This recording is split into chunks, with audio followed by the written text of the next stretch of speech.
चक्रवर्तीची फिरकी, मयंक यादवची धार, हार्दिक पांड्याचा वार आणि बांगलादेश संघ झाला गार। तर नमस्कार मित्रांनो, स्वागत आहे तुमच्या आपल्या नवीन व्हिडिओत। टीम इंडियाने पहिल्या टी20त बांगलादेशचा धुव्वा उडवत सूर्यकुमार यादवच्या युवा संघाने बांगलादेशचा 7 विकेटने पराभव केला आहे। भारतीय कर्णधाराने टॉस जिंकत प्रथम गोलंदाजी स्वीकारली।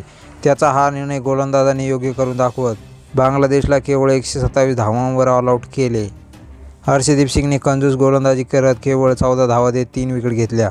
यासह टीम इंडियाकडून बऱ्याच दिवसानंतर संघात कमबॅक करणाऱ्या वरुण चक्रवर्तीने देखील आपल्या फिरकीची जादू दाखवत 3 विकेट घेतल्या। तर आपला पहिला टी20 सामना खेळणाऱ्या मयंक यादवने धारदार गोलंदाजी करत 1 विकेट घेतली। बांगलादेशने 20 षटकांमध्ये 127 धावा करत भारताला 128 धावांचे टार्गेट दिले। यानंतर भारताने हे टार्गेट केवळ 12व्या षटकातच पूर्ण केले। भारताकडून संजू सॅमसनने 29 आणि सूर्यने देखील 29 धावांचे योगदान दिले। यानंतर हार्दिक पांड्याचा तडाखा पाहायला मिळाला।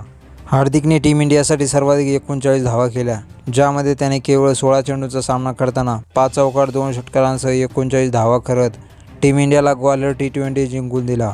या सामन्याचा सामनावीर 3 विकेट घेणारा हर्षदीप सिंग ठरला।